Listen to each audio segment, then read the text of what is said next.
Comme toujours, je vous remercie pour vos commentaires, questions, suggestions, critiques, clarifications, questions et surtout pour vos visualisations. Et si vous ne l'avez pas encore fait, nous vous invitons très chaleureusement à vous abonner à notre chaîne YouTube.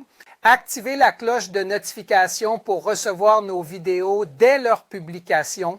Et si vous nous croisez sur les réseaux sociaux, sur TikTok, sur Instagram, sur X, sur Blue Sky, car nous sommes maintenant sur Blue Sky, sur Thread 6, qui est également là-bas, et sur Facebook, évidemment, nous vous invitons également à cliquer, à aimer, à vous abonner et à devenir nos abonnés, parce que toute cette énergie positive, vos clics, vos questions et commentaires sont ce dont nous avons besoin pour grandir. Vous avez déjà vu le titre de la vidéo. Et je ne sais pas lequel c'est car je n'ai pas encore trouvé quel sera le titre de cette vidéo, mais j'ai fait mes devoirs la semaine dernière et je me suis mis à lire et à enquêter comment aborder le sujet de l'Asus ROG Ally X que nous avons depuis le mois d'août de cette année et cela fait pratiquement 4 mois que nous l'avons. Et ces derniers mois, en vérité, nous y avons beaucoup joué, nous avons voyagé. Attendez que le microphone chauffe. Nous avons voyagé avec elle et je vais vous montrer un petit extrait de ce que j'ai filmé dans un aéroport à un moment donné.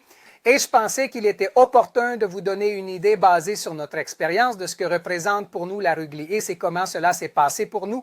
Et ce sera très bref car cette conclusion est extrêmement brève. Elle est vraiment bonne. C'est la version qui aurait dû sortir dès le début, non pas la version précédente blanche. Mais tout est un processus d'apprentissage et il fallait peut-être commettre ces erreurs pour parvenir à cela. Je suis tellement content de cet Asus ROG Ally X que si à l'avenir, il est très possible qu'AMD sorte une deuxième version du processeur Z1 Extreme et qu'il y ait une deuxième ou même une troisième version de cet Asus ROG Ally. Je la changerai difficilement car je considère que pour avoir une session de jeux vidéo portable, transportable, en déplacement, comme vous voulez l'appeler, je pense que c'est plus que suffisant. Avoir un écran OLED serait intéressant, mais cet écran est spectaculairement bon. Plus de puissance. Pourquoi faire? Vous n'avez pas besoin de plus. Il tourne jusqu'à 120 Hz dans certains jeux. Attention, la batterie est de 80 Wh. Il joue de manière suffisamment confortable. Toujours. Donc, réfléchir à avoir plus de performance, plus de puissance, plus de FPS, cela va mettre la batterie à l'épreuve. Et je pense que c'est l'équilibre, mais qu'est-ce qui vient dans le futur? Ou vous qui n'avez pas une ROG Ally X, ou vous qui avez l'ancienne ROG, ou n'en avez aucune et souhaitez une console portable. Qu'il y aura, et il y a plusieurs choses intéressantes qui arrivent, mais tout d'abord, je veux très brièvement vous parler d'une promotion. Parce que si vous allez au Canada, vous vivez au Canada, vous avez un cousin au Canada ou quelqu'un que vous connaissez va au Canada, et pour cela, de plus de 1500 $ canadiens, il est important de préciser que cela équivaut à environ 1060 $ américains si vous achetez un ordinateur portable ou un ordinateur de bureau. Desktop chez Asus Canada. Dans le magasin Asus Canada, comme vous pouvez le voir, vous obtiendrez totalement gratuitement, comme on dit dans toutes les redondances du marketing, totalement gratuitement. Bon, si c'est gratuit, c'est parce que c'est gratuit. Il n'y a pas de partiellement gratuit. Vous recevrez gratuitement une Asus ROG version 1, la blanche. Oui, gratuitement. Vous devrez évidemment payer les taxes, j'imagine, mais si vous achetez un ordinateur portable de plus de 1500 $ canadiens, il vous offre cette console gratuitement. Si vous achetez un ordinateur de bureau de plus de 1500 $ canadiens, il vous donne cette console ROG Alive gratuitement. Blanquita l'ancienne gratuite, attention, s'applique uniquement au Canada.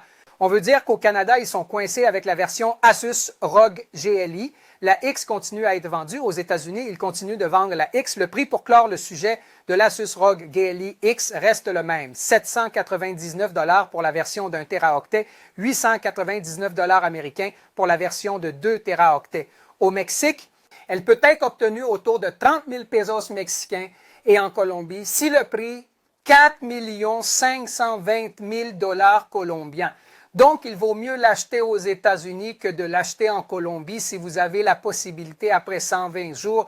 Je répète, je reste avec l'Asus ROG Ally X. Personnellement, je n'ai pas besoin de plus, même s'il sort une version Z2, Extreme, Z4, Z8, peu importe.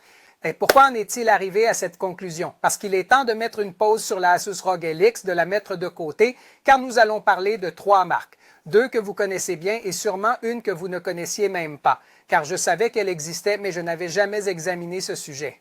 Lenovo Legion Go 2 a déjà fuité et il pourrait y avoir une version pour 2025 qui apporterait le nouveau processeur d'AMD, le Z2 Extreme. Mais c'est une rumeur, personne n'a confirmé. AMD n'a pas parlé du Z2 Extreme du tout, parce qu'en général, AMD parle de ce nouveau processeur lorsqu'il y a un partenaire impliqué.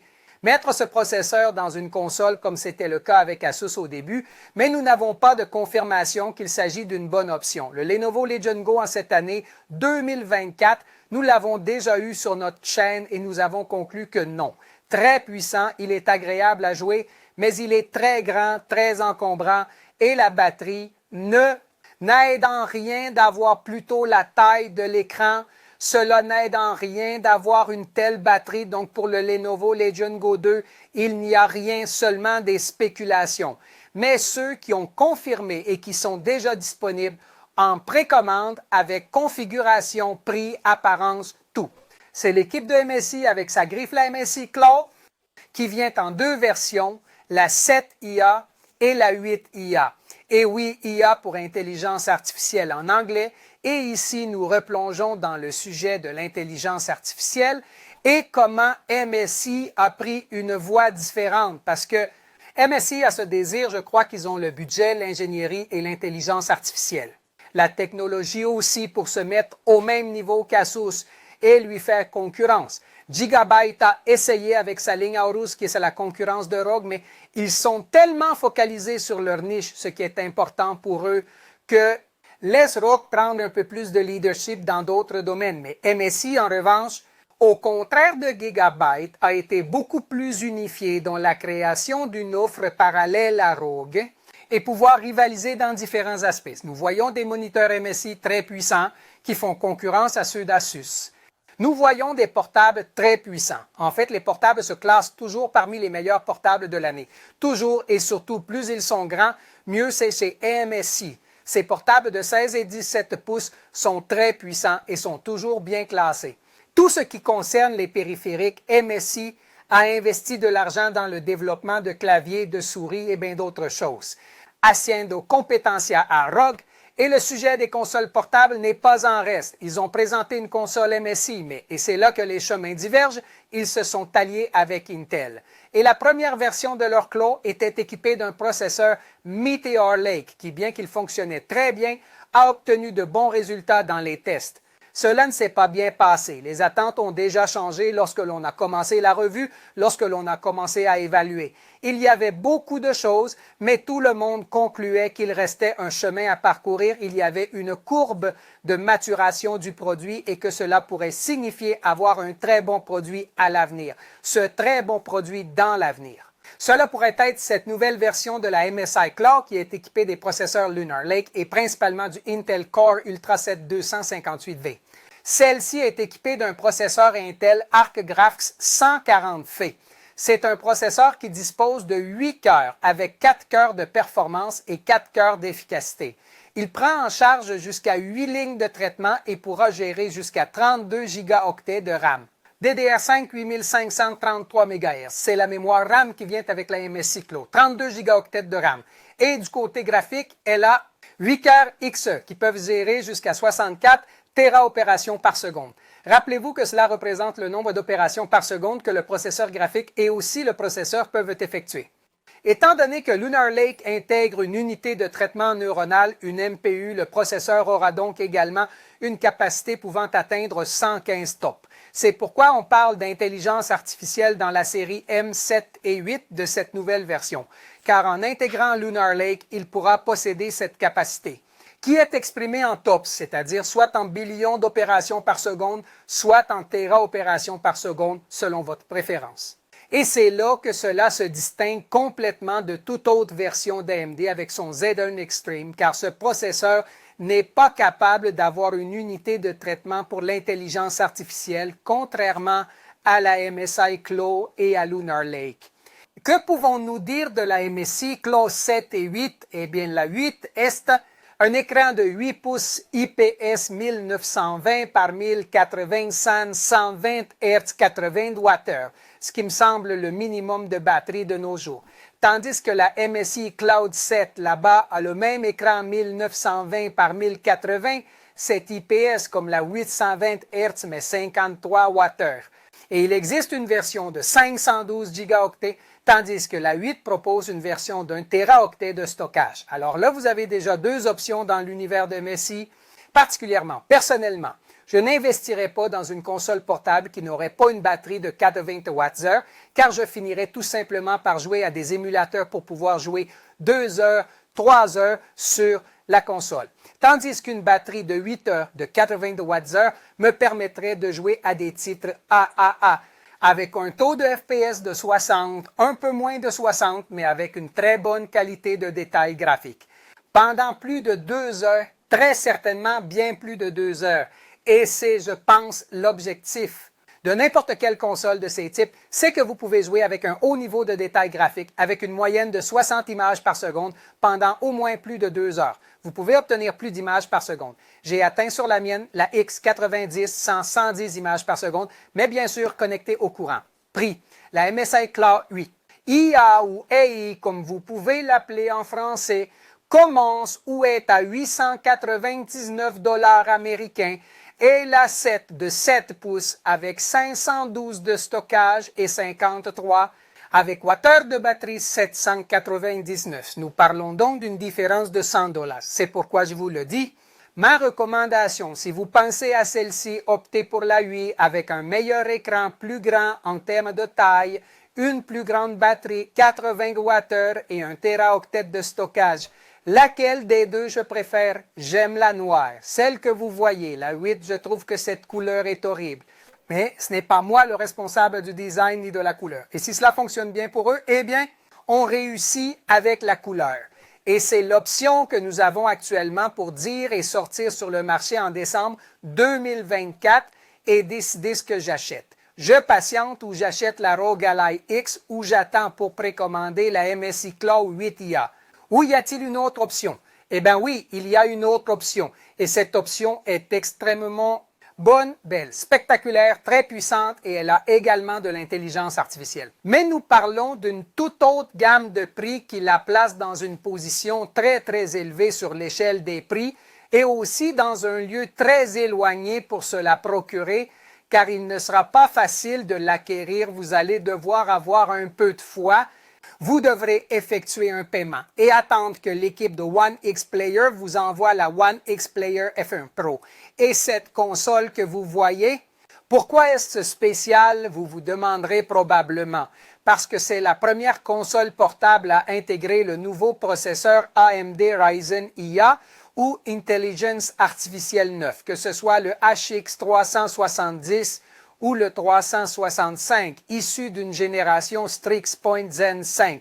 C'est la première console qui intègre un processeur AMD d'intelligence artificielle dans le monde mobile, ce qui constituerait la concurrence directe des Lunar Lake. C'est pour cela que cette console prend de l'importance.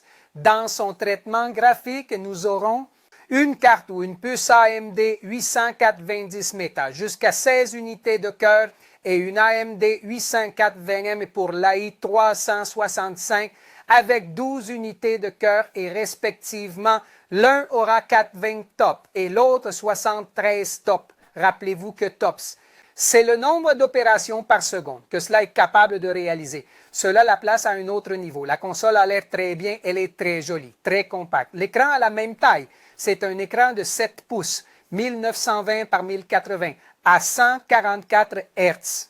Mais voici une grande qualité qui finalement se transforme en un problème majeur à cause du prix.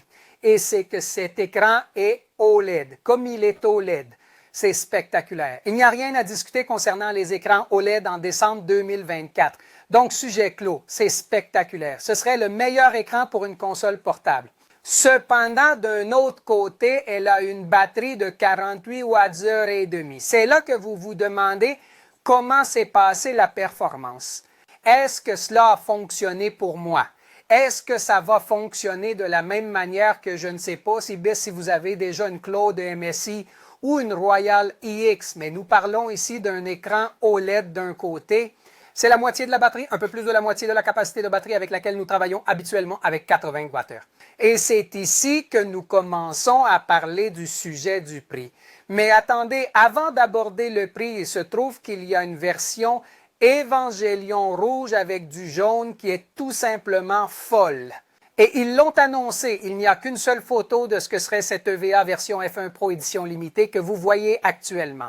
Et il n'y a rien d'autre. Cela me perturbe complètement. Horriblement parce que cette console en rouge a l'air spectaculaire et avec tout le thème d'Evangélion que vous connaissez, nous sommes fans d'Evangélion Media. Regardez ici le travail que nous avons et tout ce que nous avons d'Evangélion. Donc, je ferme le chapitre et continuons à parler du prix et surtout des performances. En faisant mes recherches sur cette One X F1 Player, je suis tombé sur un benchmark qui a été réalisé et ils l'ont comparé avec, non seulement avec les processeurs Z1 Extreme de l'Asus ROG GLIX, mais aussi avec d'autres processeurs et les ont comparés. Parce que comme ce processeur est présent dans d'autres dispositifs qui sont déjà sur le marché aujourd'hui, eh bien, il est facile de trouver une comparaison. Et donc, chaque fois qu'il compare le processeur HX 370 ou le HX 365, il prendra toujours l'avantage sur le Z1 Extreme d'AMD, car c'est une architecture différente. Oui, ce Strix Point de AMD, car elle représente l'évolution suivante de ce qu'est le Z1 Extreme étant. Mais ce qui est intéressant, c'est qu'il est démontré qu'en 1080 pixels pour plusieurs titres, simplement, les Ryzen i9 HX 370 sont plus puissants que le Z1 Extreme dans tous les titres qu'ils ont testés. Bon, il y a toujours un avantage, nous n'allons pas nous attarder sur les chiffres. Vous voyez? Donc, s'il est plus puissant, s'il est plus généreux en termes d'images par seconde, la version la plus basique commence à 1099 $, qui est dotée du processeur 365 32 gigaoctets de RAM et 1 téraoctet de stockage. Ensuite, maintenant, il y a une autre version avec ce même processeur, le 365 avec la même RAM mais avec 2 téraoctets de stockage, ce qui nous amène déjà à 1199 $. Nous changeons de processeur et passons à l'AMD i9 HX 370, qui est le plus puissant de Strix Point à ce jour, avec 32 gigaoctets de RAM, 1 téraoctet de stockage et nous sommes à 1399 $, cette même configuration, mais avec 2 téraoctets de stockage, 1439 $, 64 gigaoctets de RAM, 2 téraoctets de stockage, 1599 $, et enfin même processeur AMD i9 HX, 370-64 gigaoctets de RAM, qui est une exagération totale, 4 téraoctets de stockage, ce qui pourrait aussi être une exagération 1700 $. Donc, Intel dirait-il au Brésil qu'il y a de meilleures options que la ROG Ally-X que nous connaissons et possédons en notre possession. C'est s'il y a mieux, d'accord? Où y a-t-il mieux? Chez MSI, parce qu'il y a un processeur qui est le Lunar Lake, qui est conçu pour notre prochaine génération d'ordinateurs, l'intelligence artificielle revêt une importance suprême en intégrant des processeurs neuronaux à l'intérieur du processeur sans qu'il soit nécessaire de faire autre chose. Génial, MSI mise maintenant sur Lunar Lake et va lancer sa nouvelle gamme bientôt, dans la même gamme de prix, car nous parlons de la MSI Clo qui aura une version à 899 et l'autre à 799, tandis que le Z1 Extreme de l'Asus ROG Ally X est à 799, c'est dans la même gamme. Ne parlons pas de ce qui va venir puisque nous ne savons pas quand il sera lancé avec le nouveau processeur d'AMD Z2 Extreme ou Z3 ou quel que soit le nom, ou si Asus décide également de passer à Lunar Lake, car c'est une possibilité. Mais pour l'instant, nous avons ces deux options réelles qui, pour moi, restent très gagnantes et je ne pense pas devoir changer de console même si MSI sort ce qu'elle veut. Je continue d'insister sur le fait que la Z1 Extreme, donc une Asus ROG GLIX, c'est ce dont nous avons besoin. Nous n'avons pas besoin de plus. Mais si nous sommes déjà en 2025 et vous dites « je veux avoir une console portable qui me permette avoir l'intelligence artificielle tout en pensant beaucoup plus à l'avenir pour ne pas avoir à la changer dans 2 ans, 3 ans. Je ne sais pas qui penserait ainsi. C'est une option et c'est là que s'ouvre la porte d'AMD Strix Point avec ses processeurs d'intelligence artificielle 9, les 365 et HX 370. Mais si vous me demandez, une console One X Player à 1200 $ ou 1100 $ n'a pas de sens parce qu'elle a un écran OLED. Elle a un écran OLED. Mettez-lui un écran IPS. À combien va descendre le prix? Ah, elle est à 899. D'accord, je l'achète. Mais cela n'a pas de sens. Il n'existe aucune console portable qui puisse coûter 1200, 1300 ou 1400 $ sans que vous vous posiez la question, est-ce que j'achète un PC? Est-ce que j'achète un ordinateur portable? Il existe des ordinateurs portables à 1000 $, à 1100 $ qui peuvent faire bien plus de 60 images par seconde à 1440p. Donc, pourquoi nous montrez-vous cela, Monsieur Techno? Si vous venez à... Attendez, quelles sont les options du marché? Il y a des gens qui l'ont acheté parce qu'ils ont de l'argent et veulent l'avoir et d'autres qui veulent essayer. Si c'est une option, oui, c'est une option. Qu'est-ce que je recommande? Non, je ne recommande pas la One X Player, peu importe comment vous souhaitez l'appeler. Elle est là-bas, vous devez l'acheter. Et croisez les doigts pour qu'elle arrive. Il n'y a pas de chaîne de distribution comme pour MSI qui, elle, a des magasins locaux dans de nombreux pays. Dans le cas de la Colombie, du Pérou, de l'Équateur, ils ont fait un travail formidable en 2024 pour acheter à travers le canal de distribution. En 2024, localement dans votre pays, et en plus, elle est sur Amazon, elle est chez Best Buy, elle est partout. Alors, qu'en est-il des consoles portables pour 2025? Il y en a beaucoup qui peuvent être très importantes. Ma recommandation pour conclure est que si vous êtes un gamer qui veut s'amuser pendant qu'il est dans le bus, dans l'avion, dans le train, pendant son voyage, ses vacances, son voyage d'affaires, et qui veut avoir un moment de détente et jouer, vous n'avez besoin de rien de plus qu'une ROG Ally. X, vous n'avez besoin de rien de plus, je vous le garantis, vous n'avez besoin de rien de plus. Mais si vous souhaitez, par exemple, essayer une autre ligne de traitement différente, celle d'AMD, il y a sûrement la MSI Clo qui, pour 799 $, vous offrira une très bonne console avec le dernier processeur de Intel, tant pour l'intelligence artificielle que pour la partie mobile, qui est Lunar Lake, ce Core Ultra 7 258B, avec une batterie qui est la moitié de celle-ci. Mais pour 100 $ de plus, vous pouvez obtenir la MSI Clo 8. L'autre avec la même batterie qui est là, qui est de 80 Wh, ce que je recommande, qui a plus de mémoire RAM, car elle dispose de 32 gigaoctets de RAM fonctionnant à une vitesse plus élevée. Cela pourrait lui donner un avantage stratégique pour avoir plus d'images par seconde, mais je dois attendre pour voir comment se comporte l'Intel Arc Graphics 140 avec ses 8 cœurs XE, qui peut atteindre jusqu'à 37 watts dans son TDP. J'insiste, je reste avec la ROG Ally, je n'ai pas besoin de plus, mais comme je suis curieux, j'aimerais bien avoir la MSI avec Lunar Lake car je suis très curieux. Je suis curieux des processeurs Lunar Lake et je suis fan des Lunar Lake et je le déclare, et vous l'avez vu ici sur la chaîne, que nous avons toujours parlé des Lunar Lake et nous misons beaucoup dessus. Malgré toute la crise que traverse Intel qui ne va pas très bien, nous continuons à miser sur Lunar Lake. C'est ma conclusion. Gardez l'Asus ROG Ally X, vous n'avez certainement pas besoin de plus. Oubliez les consoles portables à plus de 1000 $, cela n'a aucun sens. Et de notre côté, en ce qui concerne les projets et souhaits pour 2025, nous prévoyons d'acquérir une MSI Clo 8IA avec ce processeur Intel Core Ultra 7 258B Lunar Lake, car ici chez le Technophile, nous continuons à parier sur Lunar Lake, malgré toutes les critiques et tous les problèmes auxquels Intel est confronté. Pour l'instant, et je pense que pour cette semaine, je ne vais pas vous prendre plus de temps. Nous sommes en décembre, c'est le moment de se détendre, d'être en famille, achetez ce dont vous avez besoin. Achetez ce dont vous n'avez pas besoin. Régalez-vous, mangez ce qui vous fait envie. Nous sommes en décembre. Il n'y a pas de limite de beignets à respecter en ce mois de décembre. Je ne vous retiens pas plus longtemps. Paix et prospérité pour tous.